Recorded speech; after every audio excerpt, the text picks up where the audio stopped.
Thanks a lot. Thanks a lot. First question. A researcher is studying the mechanism of various hormones. Um, she observes that one particular hormone, when added to a cell culture, leads to a significant increase in the synthesis of specific mRNA molecules over several hours. So it should be a she because that patient's, I don't know, very good. This effect is completely abolished when an inhibitor of nuclear import is added. Which of the following hormones is she most likely studying? So, what hormone is she studying? Anybody? So, there is a, we are telling about a hormone which acts over the hours and effect is abolished by a nuclear import inhibitor. Okay. What does that mean? That means that this line means that, okay, this line predominantly means that, okay, this receptor must enter the nucleus. And this implies, okay, that is a genomic action. So these two lines are what you need to know about. Okay. So now,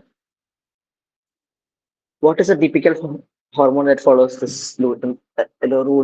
It is a steroid hormone or a thyroid hormone.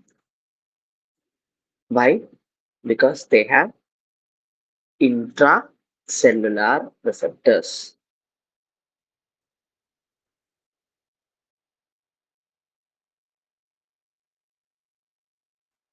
Okay, so that is why.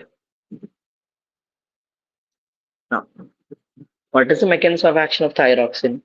Now, thyroxine binds to the nuclear receptor. Okay, then it increases the transcription and then thus increases the mRNA synthesis. Okay, what about glucagon? GPCR. Okay, epinephrine, GPCR again. Parathormone, GPCR again. Okay, is that fine? Is that fine?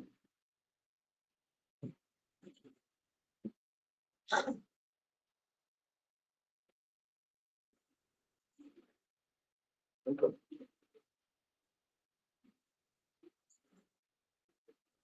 So,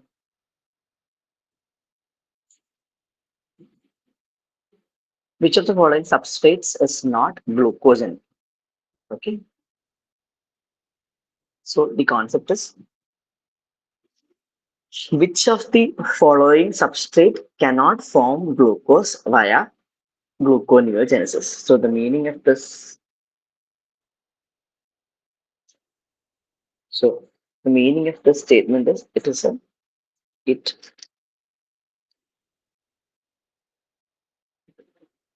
like it can't form, like it can form, not can't form. It can form glucose via gluconeogenesis. So, what are the substrates that can form glucose via gluconeogenesis?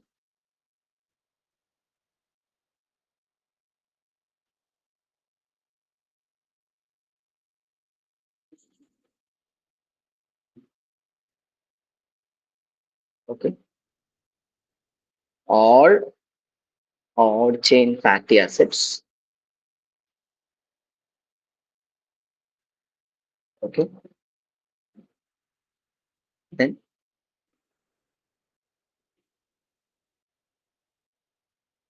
like what all? Propionyl-CoA, succinyl-CoA, all these odd chain fatty acids.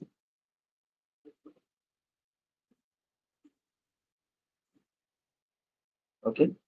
Then you have pyruvate, glycerol, lactate. Okay. All these are glucogen substrates. Okay. So which is not glucogenic, it is acetyl-CoA. Why is acetyl-CoA? See, acetyl-CoA, it enters the TCA cycle. TCA cycle.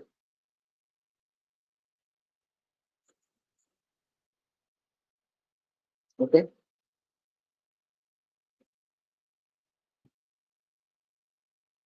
How does pyruvate form?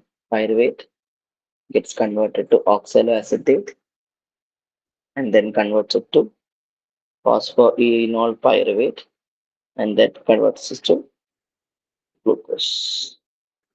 What about glycerol? Glycerol form DHAP and enters gluconeogenesis pathway. Okay. What about lactate? It becomes pyruvate and then it becomes glucose. How does this happen? This happens via protease.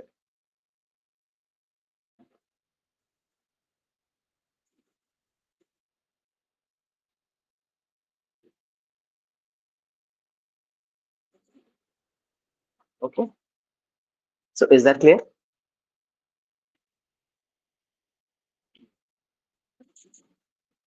Yeah. Now, question 3. A patient is on Indinavir, zidovudine, lamivudine, and ketoconazole. Now he develops breast hypertrophy, central obesity, hyperlipidemia, and nephrolithiasis. So I have told India has a lot of stones. Okay, so India has a lot of stones. So the side effect of Indinavir is renal stones. Okay, and hence Indinavir is the answer.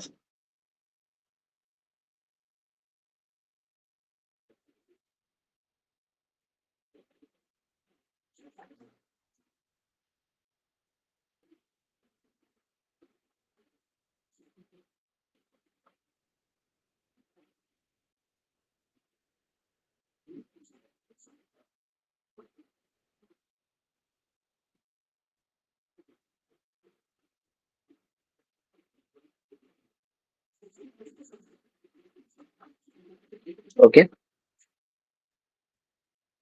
now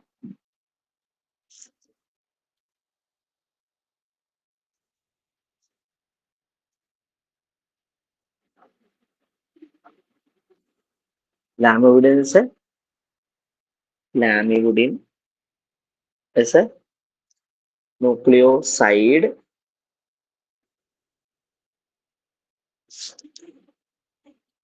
RTA. Reverse transcriptase inhibitor. Okay. Zidovudine is also a nucleoside reverse transcriptase inhibitors. Now, what is the side effect of zidovudine? Zidovudine causes bone marrow suppression. Now, what is the side effect of abacavir? Abacavir causes MI. What is the side effect of stavudine? Stavudine has the maximum risk of peripheral neuropathy. Okay. What is the side effect of zalcitabine? The alpha causes after ulcers in mouth.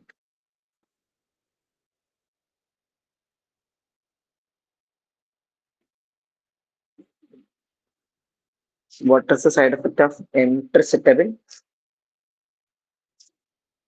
It causes pigmentation of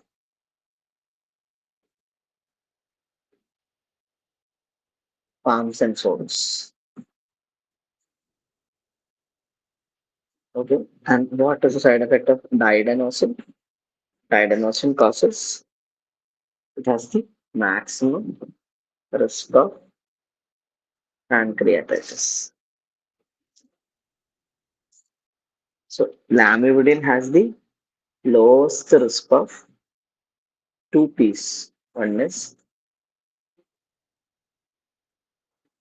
peripheral neuropathy, and second one is pancreatitis.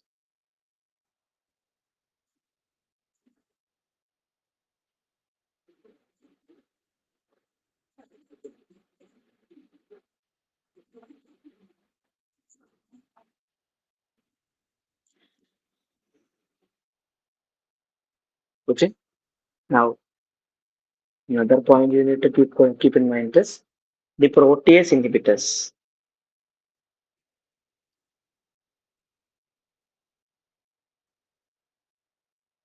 So, the protease inhibitors, the Indinavir, it causes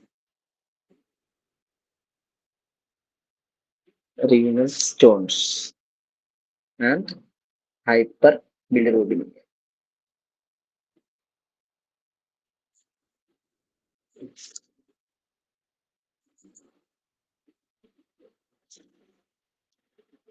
Now, atazanavir has the highest risk of lipodystrophy syndrome.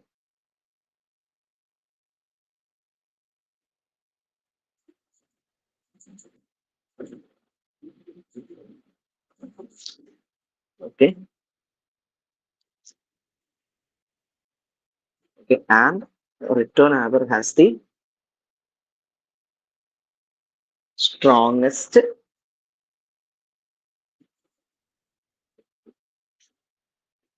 CYP3A4 inhibition. Okay. So in lipodystrophy, what all happens? There is increased glucose, increased lipids, insulin resistance, and weight gain. Is that clear?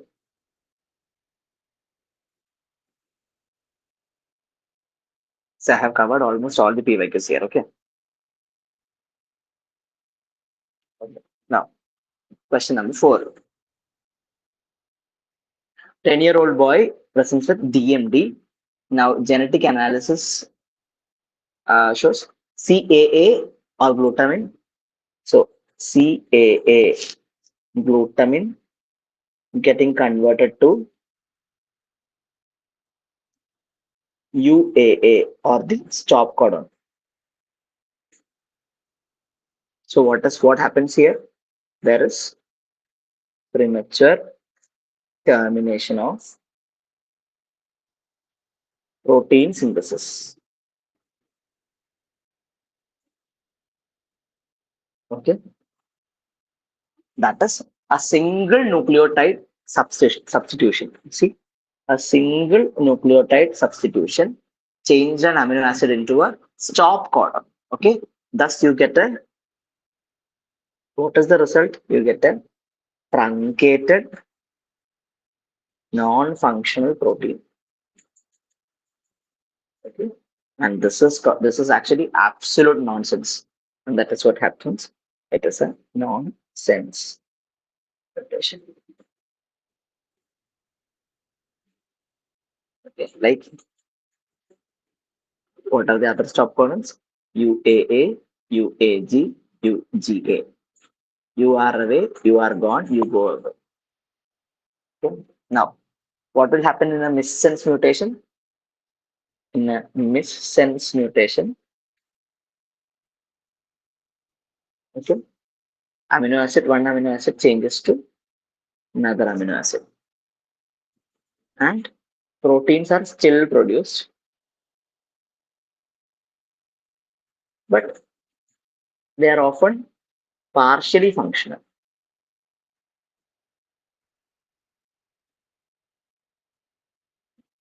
Okay, and what happens in point mutation? Point mutation is anything. It can be missense, nonsense, or silent. Now, what happens to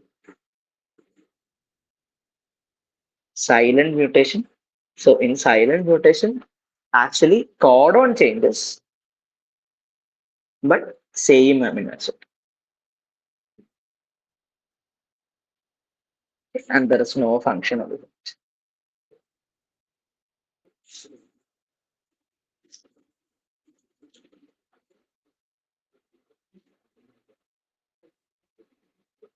Is that clear?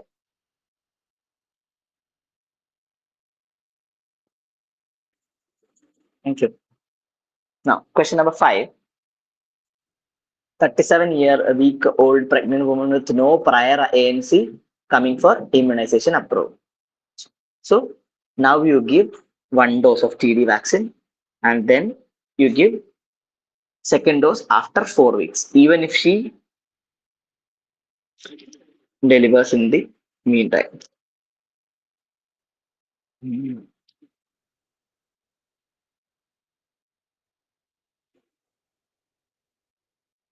Okay. So what is our goal? Goal is to protect the mother and prevent neonatal tetanus.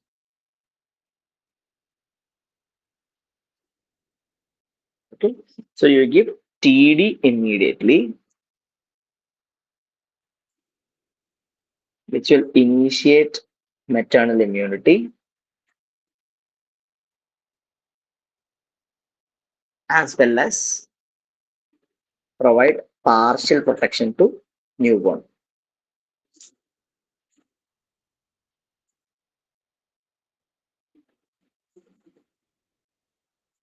Okay. Do not waste vaccine. No. Even late vaccination is beneficial.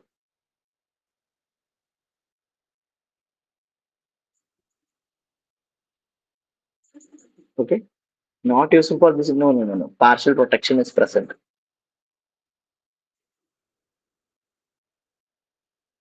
So anti-tetanus vaccine. No, that is actually a different scenario where it is passive immunization.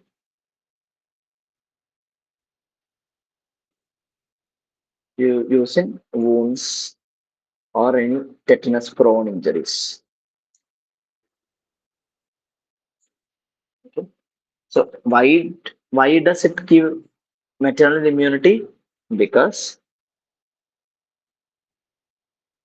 it has maternal IgG, which crosses placenta. Okay. So maternal IgG crosses the placenta.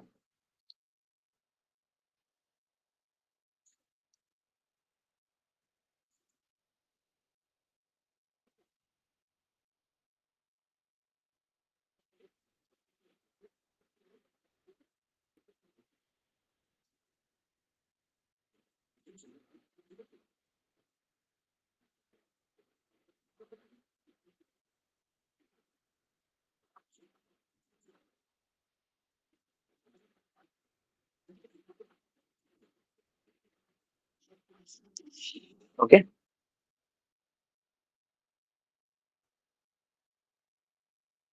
So is that clear?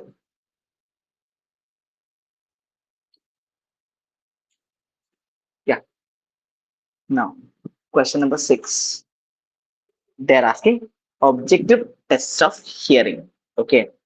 So there are two types of tests. One is objective test where we don't know patient response is needed. it can be used in infants and unconscious patients. Okay, they are the recipients. Okay, whereas subjective test requires patient cooperation, like pure tone audiometry. I hope you have been there. They'll ask you to detect the noise, that is the small beep sound that is produced in your headphones, and they'll ask you to raise your hands if you hear it or not. Okay, that is what. Now, so which one do you use for malingering cases? There are. So, impedance audiometry is ideally used to measure the medullary pressure and compliance, whereas OAE is used for outer. OA is O for outer hair cell function as a newborn screening.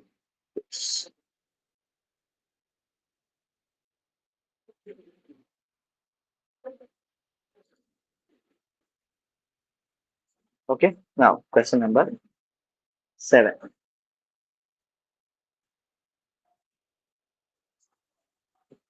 So, a 6-year-old child with hearing loss, on examination, there was high arched palate and abnormal tympanogram. Okay, so what is it? It is actually,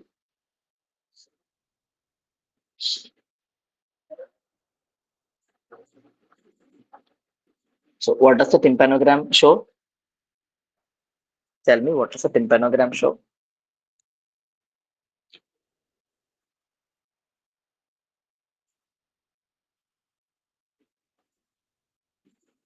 What does the tympanogram show?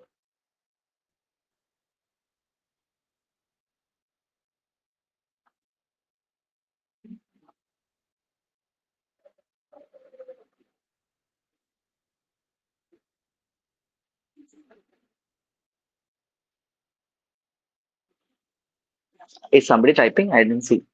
No.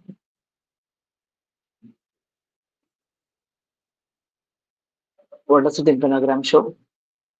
Tell me.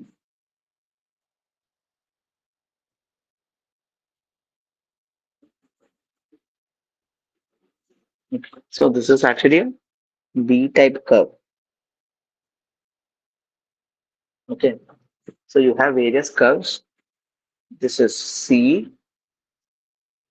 This is B. Okay. Then you have something like this. That is A. Then you have something like this. That is AS. Okay. And you have something like this. AB. What are these?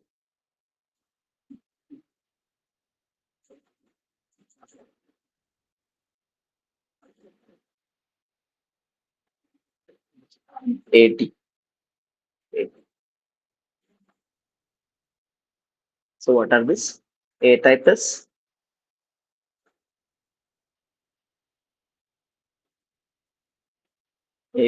normal.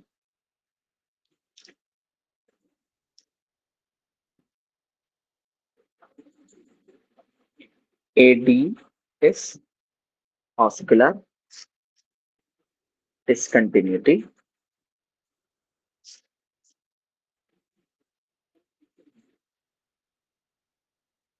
AS is actually autosclerosis or oscular fixation.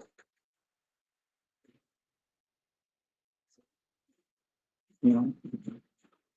C is actually early ET obstruction of SOM, and if it is SOM, it is D type or a dome.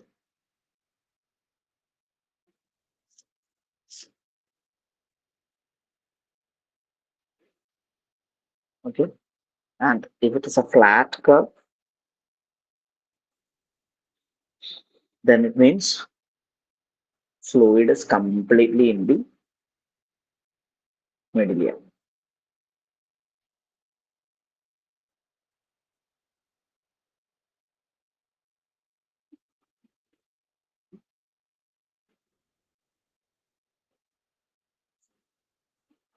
So SOM, how will you manage? And there is an SOM. You do a laryngotomy, adenoidectomy, and grommet insertion.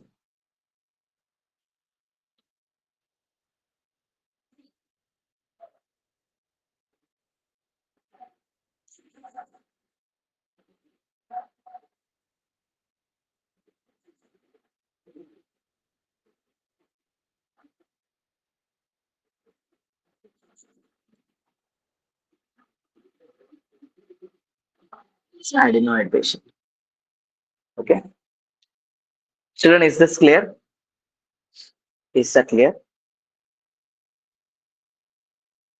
Only Harsha understood. Thank you, Ritu.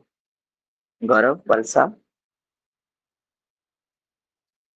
So we have new visitors. Akshita, hi. Hari Mohan, hi. Priya Ram, hi. So you people are new here. Hello. Glad to meet you.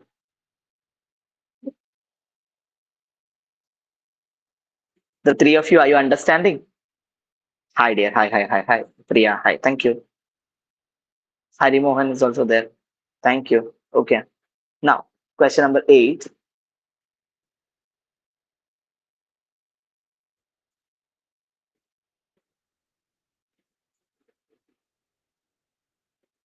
So there is a 2 year old. Okay. What is this? White eye reflex.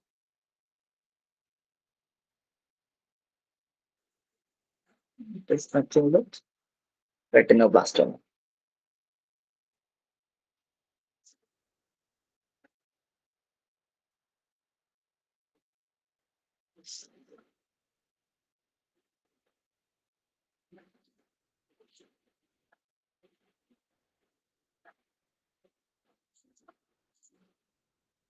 Okay.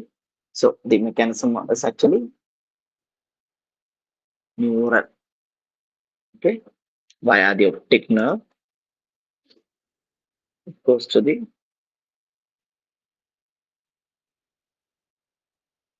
okay optic nerve. It goes to the optic chiasma and then to the brain. Okay. This is the most critical route that needs to be detected via an MRI. Okay. Retinoblastoma.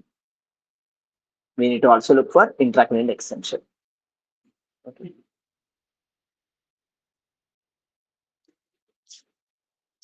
Just a PYQ, what is trilateral RV? Trilateral RV. What is a trilateral RV?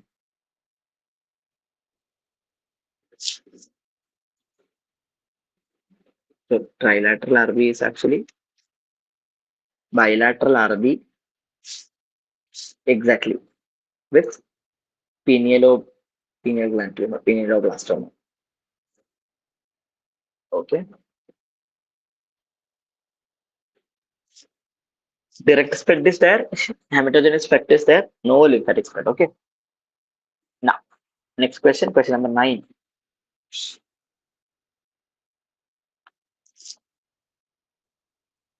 What does the MRI show?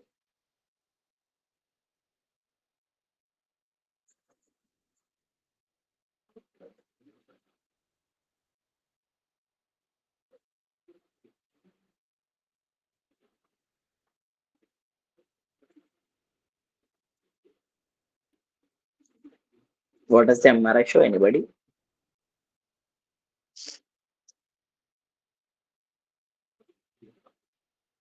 Okay.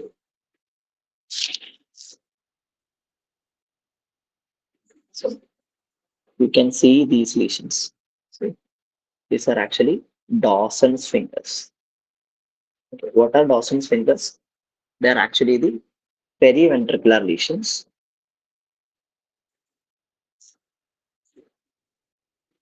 which are perpendicular to the ventricles. Next thing you can see is you can see the juxtacortical lesions. Another area is infratentorial lesions. See, in the cord, you see a short segment involvement. That too less than 2 centimeter. See, it is actually peripheral.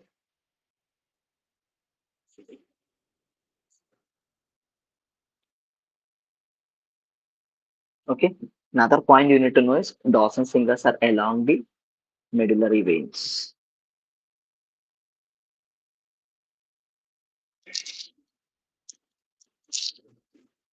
What MRI is actually ideally done? It should be gadolinium enhanced MRI.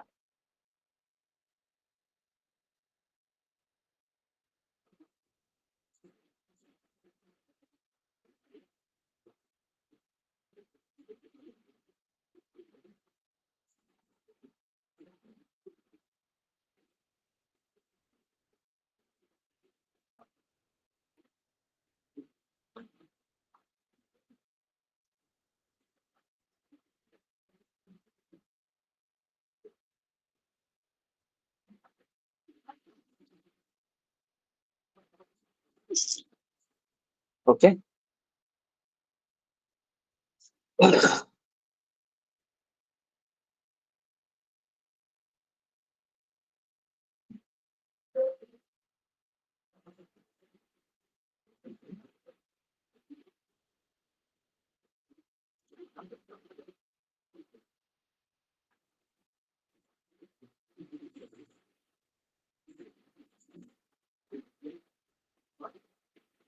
Okay. That's it. So MS is done. Okay.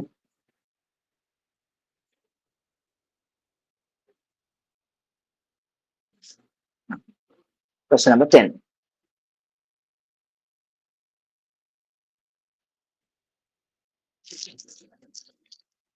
A 2-year old female presents to the department. Okay, so now it is a NMOST. What is NMOST? No, I forgot to tell you one thing. What is the diagnosis here, 9? What is the history given? They have told her, they have told there is a sensory loss below the umbilicus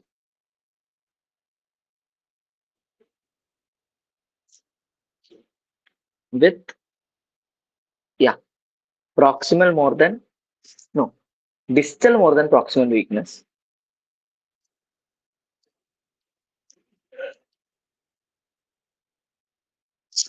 Distal more than proximal weakness, diplopia, and abduction nystagmus plus adduction paralysis.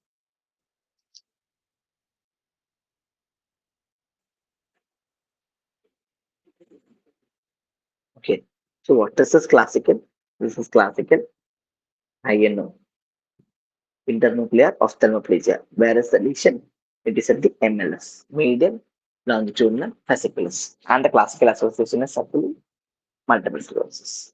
Okay,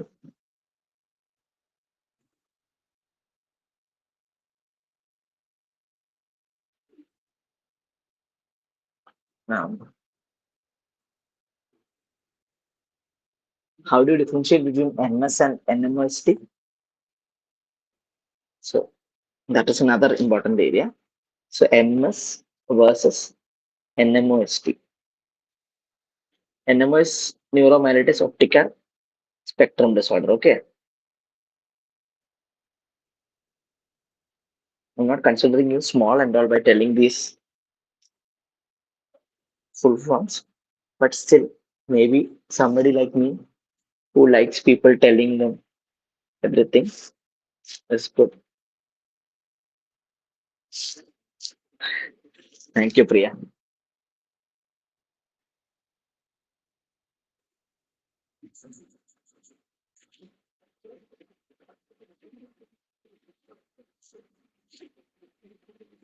Okay, so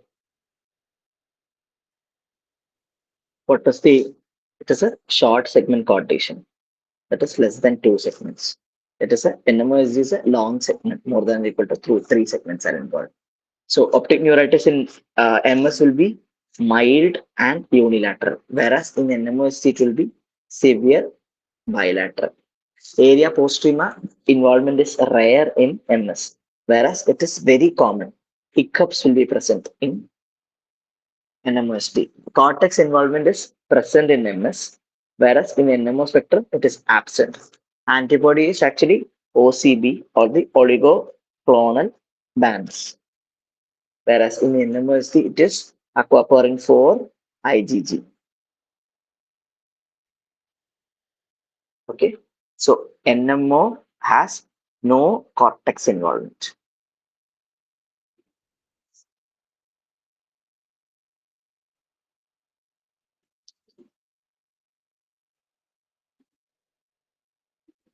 Okay, now so the cortical gray matter causing focal seizures are seen in MS. Okay,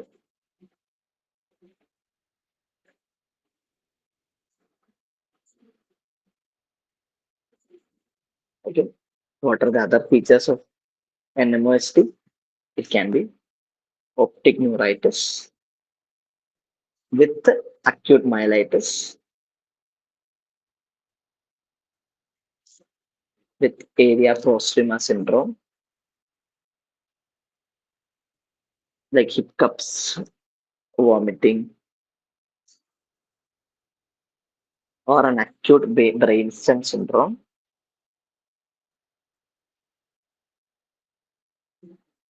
or a diencephalic syndrome, or a typical cerebral syndrome.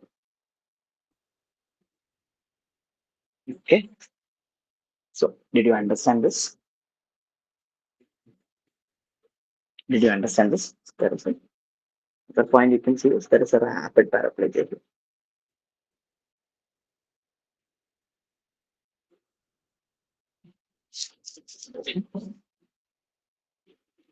Now, question number 11. 28-year-old woman, G1P0, 34 weeks gestation, routine ANC, complaints of shortness of breath. So, which is false statement in pregnancy. So, in pregnancy,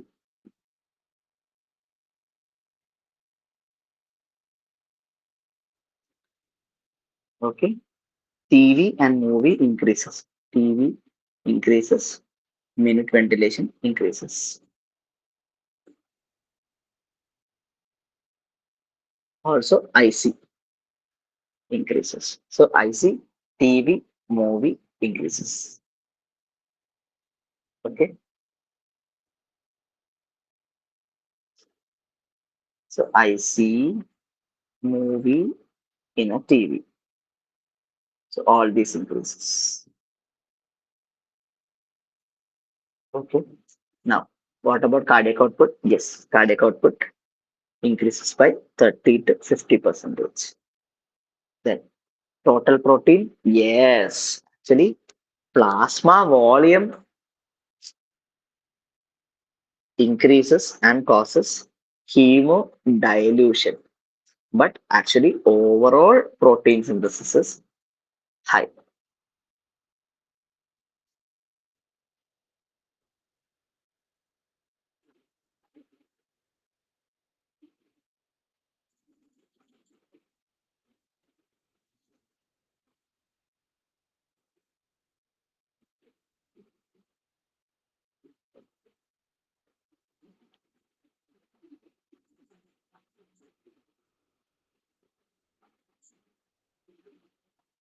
Okay. So IC, TV, movie increases. Now, what all parameters remain unchanged? That is another important area. I mean, I'm talking about the respiratory. Okay. What are the parameters that remain unchanged in pregnancy?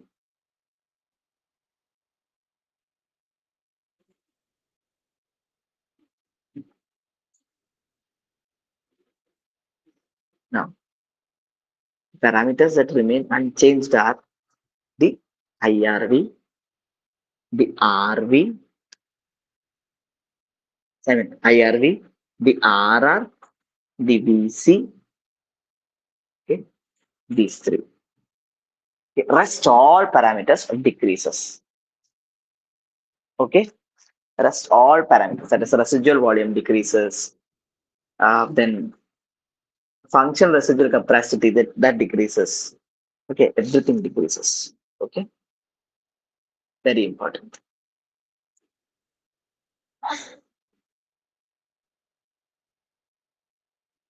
Okay, now question number 12. So you have a child who presents with jaundice and splenomegaly with family history. They are asking for the which is the investigations. Okay, so this is classically what do you see? You see sphere shaped RBCs. Okay, you see sphere shaped RBCs. This is characteristic of hereditary spherocytosis.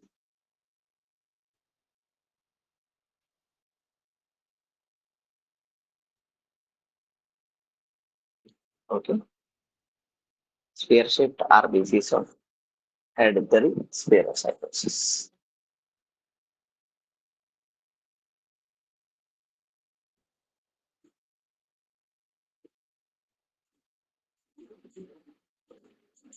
Okay. Now, what is the classical triad of hereditary spherocytosis? It has a classical triad of extravascular hemolysis.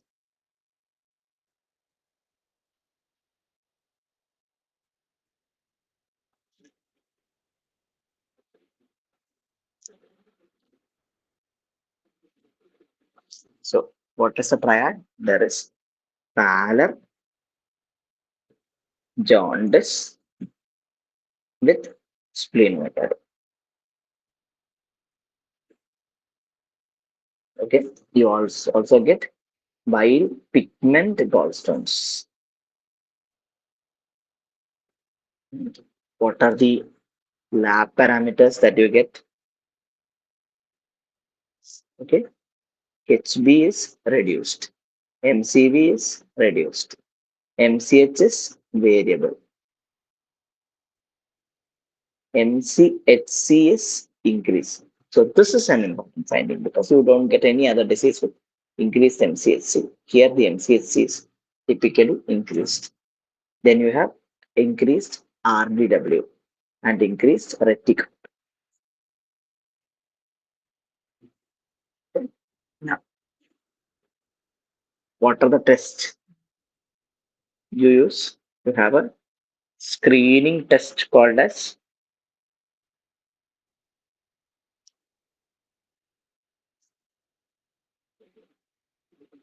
Ping's osmotic fragility test.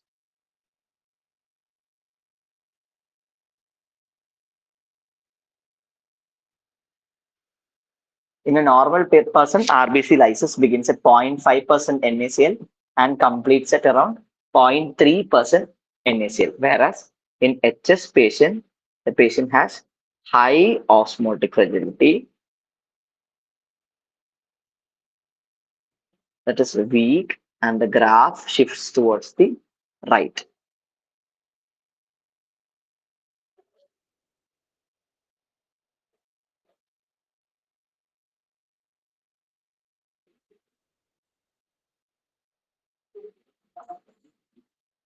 Right. Okay. Another important point you need to know is in thalassemia, the graph shifts to left.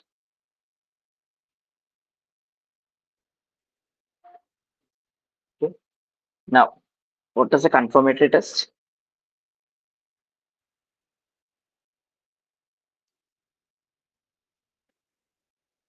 One you can do EMA.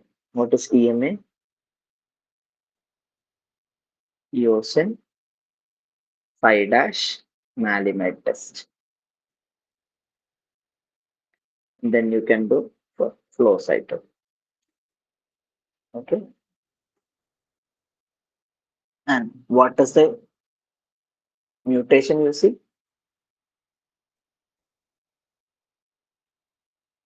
is here ankyrin more than spectrin more than band 3. Okay. If it is ankyrin, then it is autosomal dominant.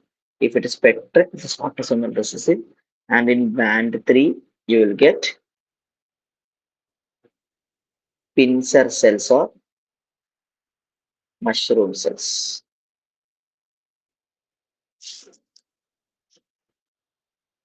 So then is that clear?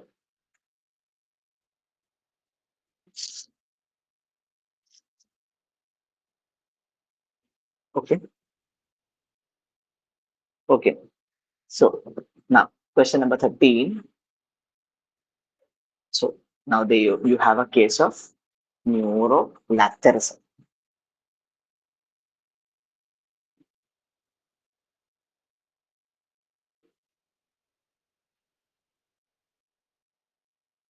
So now, one important table you need to know is the food intoxicants.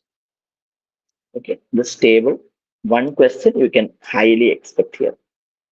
Okay, so I'll try to go fast. Okay, but there is no point in going fast in all these topics because all these are very important topics.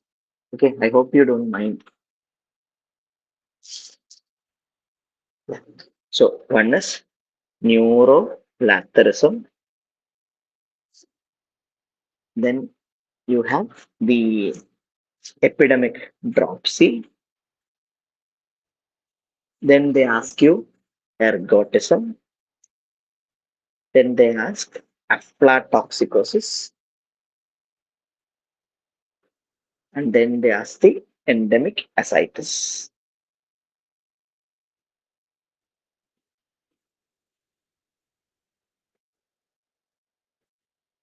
Now,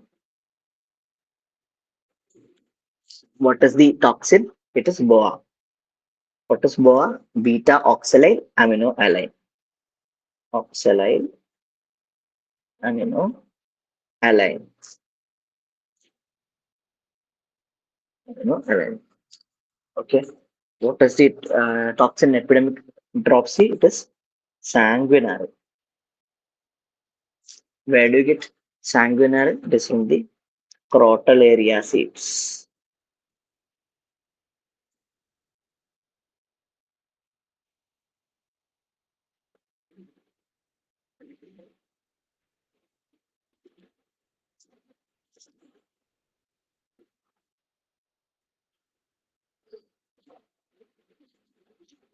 Okay. Now, ergotism, it is from ergot alkaloid.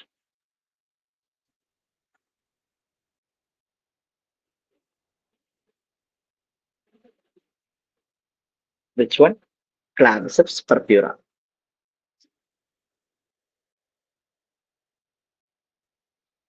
Aflatoxicosis you get from aflatoxin or Aspergillus flavus.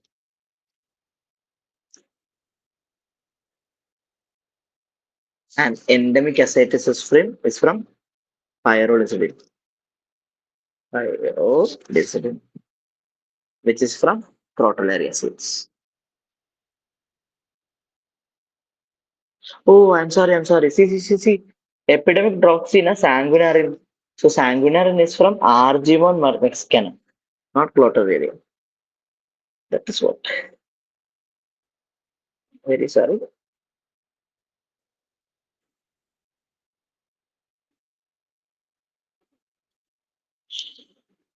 Yeah.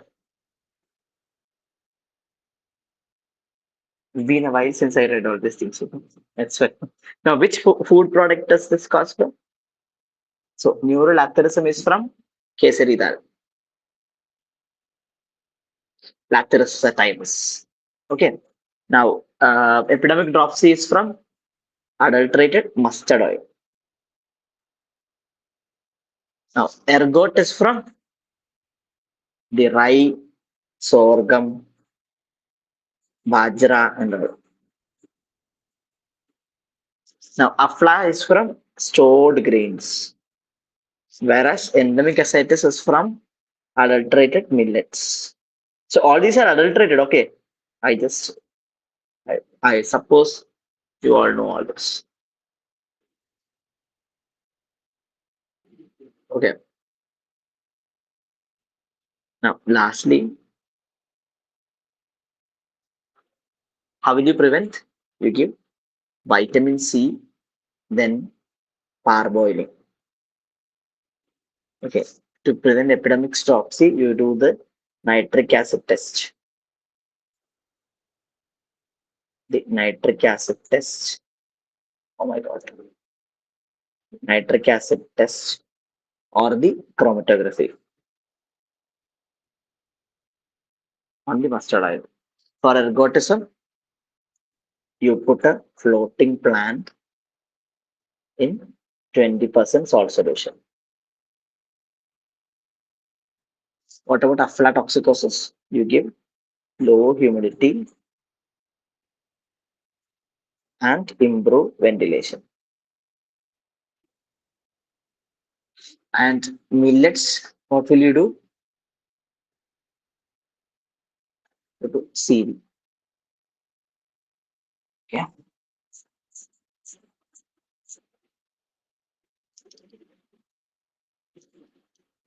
So,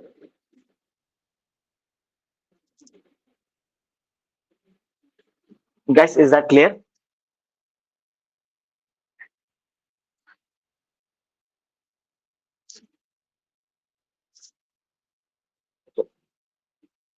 Now, question number 14.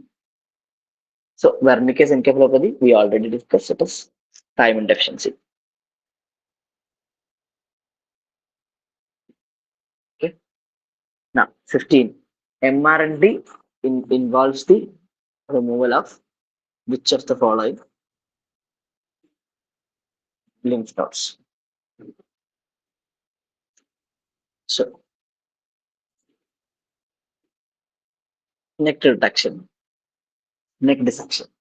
So, what is the incision given? It is the modified Schrodinger's incision. Okay. What are the types of neck dissection? You can do a radical neck dissection. You can do a mRNA, which is modified radical neck dissection, and you can do a selective neck dissection.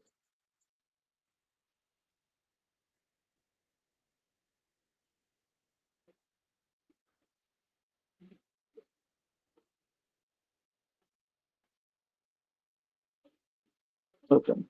Now, what is a radical neck dissection? You remove the level 1 to 5 lymph nodes. Then you do plus 3 extra lymphatic structures.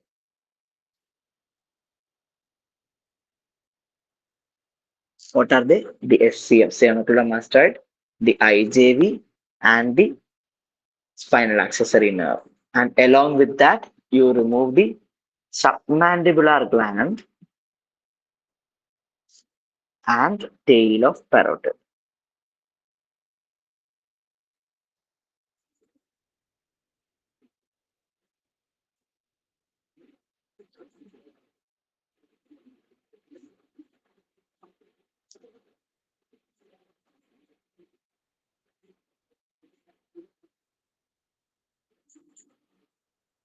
Okay. Now, in mRNA, this one you remove, then you at least one should be saved. So if it is mRNA 1, you save spinal accessory nerve. If it is 2, you save SAN plus IJV. And if it is 3, you save all 3 and you do call it a functional neck dissection.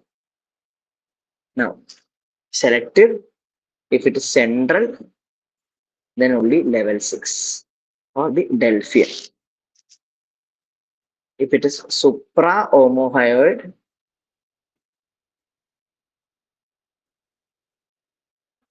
okay, then 1 to 3 and done prophylactic T1, T2 lesions.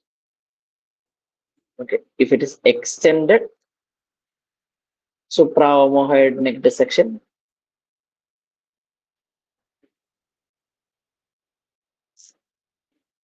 omohyoid neck dissection, then 1 to 4 is wrong.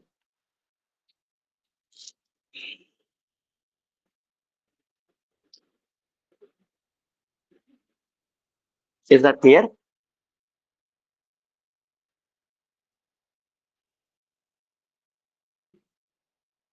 Okay. Now 16. So IVO is not there, na? So sex cord stromal tumors.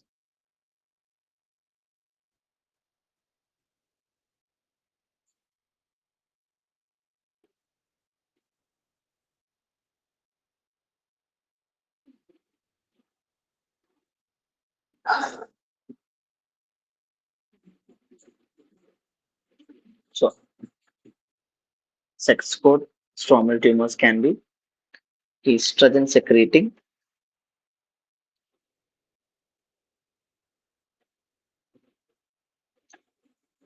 androgen secreting,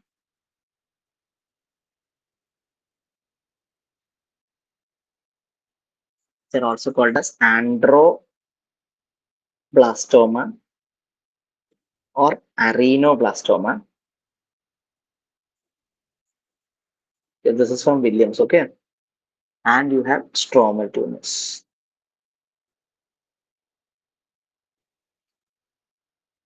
Okay, so estrogen secreting tumors are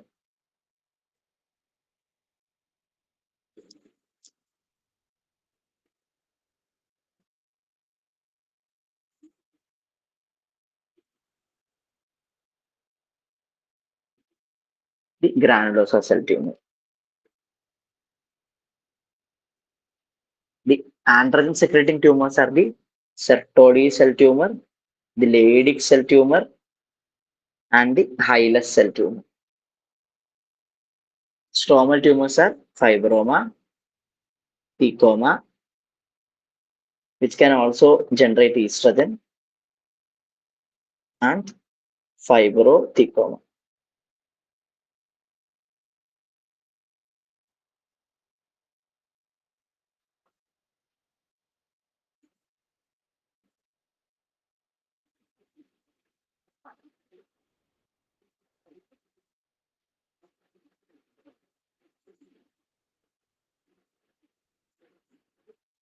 Okay.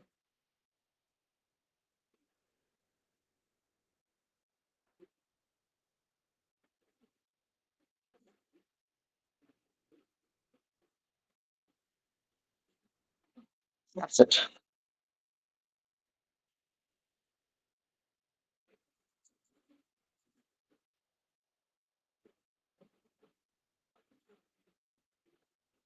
Okay. Now, question number 17. So they're asking the Society for Fetal Urology grade of HUN, hydronephrosis.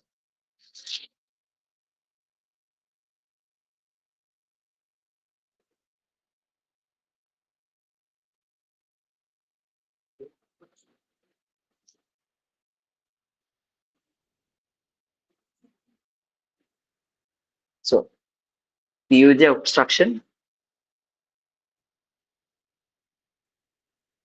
what do you need to know? First point is it is the most common cause of congenital hydronephrosis. Okay.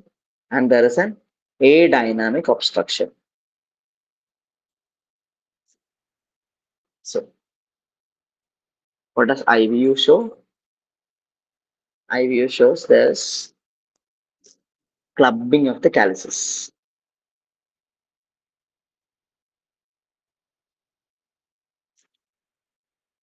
And what is the surgery you do? You do an Anderson Hines dismembered pyroplasty.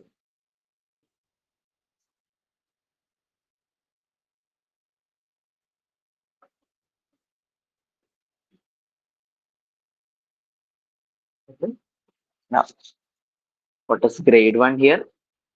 Grade 1 means only renal pelvis is dilated. And grade 2, pelvis plus few calyces. In grade 3, pelvis plus all calyces. In Gales, there is all calyces dilated plus cortical thinning. So here it is actually dilated renal pelvis with a few calyces dilated. So it is grade 2. Okay.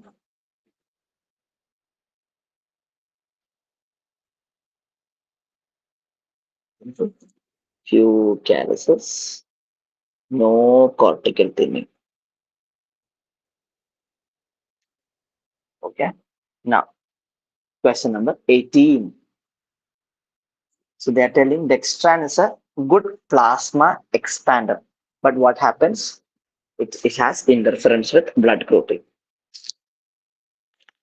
Okay. It is actually a colloid solution used as a plasma expander. Okay. It causes one disadvantage, it causes rouleau formation and also alters the surface properties of RBCs.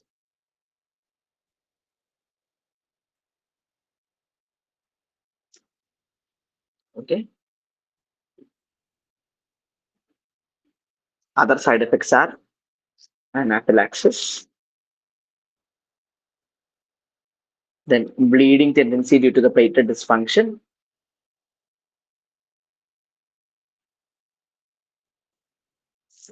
and renal impairment.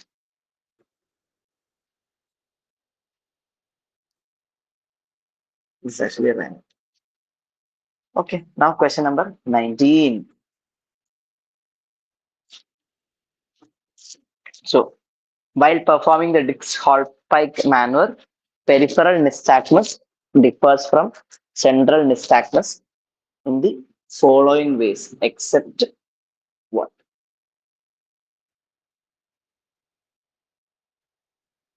So, Dix-Hallpike maneuver, you check the posterior semicircular canal. Okay, what do you do? The head is tilted posteriorly towards the affected side. And what do? You look for vertigo. What type of vertigo? You do vertical or a beating, torsional, peripheral, nystagmus, and vertigo. Okay, that is. Whereas if you want to check the horizontal semicircular canal, what test will you do? You will do the supine roll test.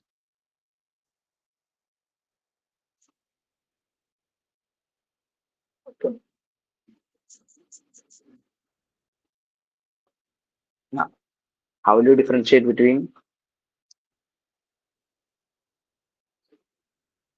peripheral versus central nystagmus?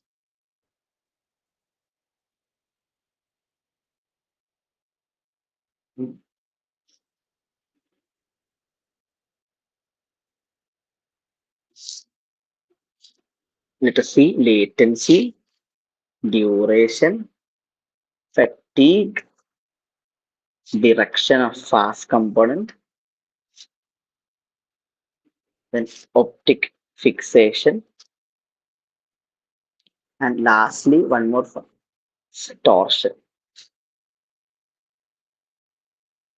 Okay. Now, latency here it is present, just limited duration, It is fatigable. Direction is fixed. It disappears. Misactus disappears. And there is torsion.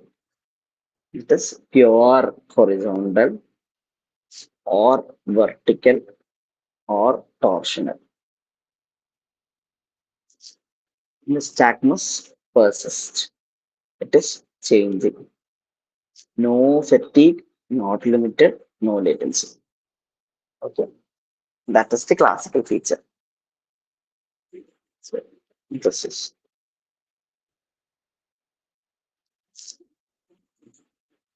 what is the limited time? 1.5 to 2 minutes. Okay, last question.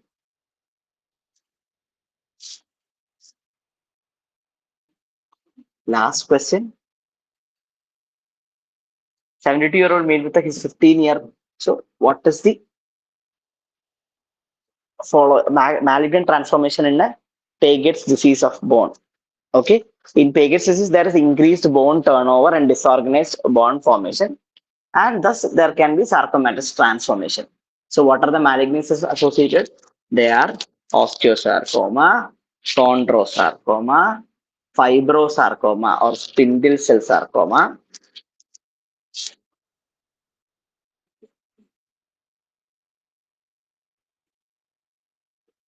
Okay, and it occurs in pelvis, femur, and skull. Okay,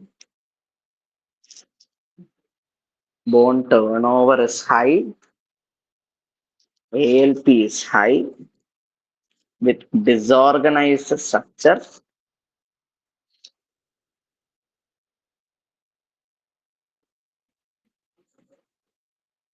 Okay, these are the features. Okay, that's it, guys. 20 different areas.